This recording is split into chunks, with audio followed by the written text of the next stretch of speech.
बच्चों, आज हम व्याकरण और संज्ञा के बारे में पढ़ेंगे। ठीक है, तो क्या बोलते हैं ग्रामर। तो व्याकरण क्या चीज़ होती है? देखिए, व्याकरण वह शास्त्र है जो भाषा को शुद्ध लिखना, पढ़ना या बोलना सिखाता है।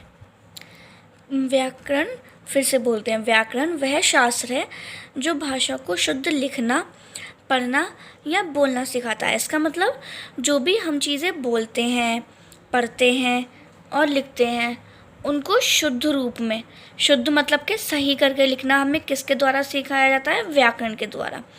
जैसे कि हमने एक एग्जाम्पल भी लिया है, 2 एग्जाम्पल लिए। मैंने दिल्ली जाना है, ये अशुद्ध रूप है, मतलब कि ये बिना व्याकरण के रूप एक शब्द वाक्य है। अब ये हम इस व्याकरण से कैसे लिखेंगे? मुझे दिल्ली जाना है, तो शुद्ध हमारा कौन सा रूप हुआ? नीचे वाला, मुझे दिल्ली जाना है।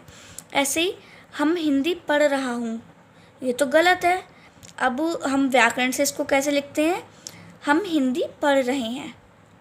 तो हम किसी भी वाक्य को जो शुद्ध करके लिखते हैं या पढ़ते हैं या बोलते हैं, वो हम व्याकरण के द्वारा बोलते हैं, उसको क्या बोलते हैं? हम व्याकरण। ठीक है, तो और कुछ भी आपको अगर समझना हो तो आप बताइएगा।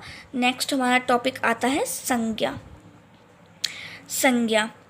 संज्ञा को इंग्लिश में हम क्या बोलते हैं? नाउन। तो वे शब्द जो किसी व्यक्ति, वस्तु, स्थान या प्राणी या भाव के नाम का बोध कराते हैं, मतलब जिनको बोलने पर हमें पता चले कि किसी व्यक्ति का नाम बोला जा रहा है, वस्तु का या स्थान का या प्राणी का। जैसे कि हमारे आसपास पाई जाने वाली वस्तु, स्थान अथवा प्राणी का कोई ना कोई नाम अवश्य होता है। जैसे कि आप अपने घर पे बैठे हुए हैं, तो आप घर पे बैठे हैं तो आप अपने जहाँ पे भी बैठे हैं चारों तरफ देखिए, आपको कुर्सी दिखाई देगी, मेज दिखाई देगी, या जैसे खिड़की, दरवाजे, या ऊपर जो हमारा पंखा चलता है। तो वो सब क्या होता है? उन चीज़ों को जो भी हम बोलते हैं वो संज्ञा कहा जाता है। अब हम पढ़ेंगे कि संज्ञा के कितने भेद होते हैं।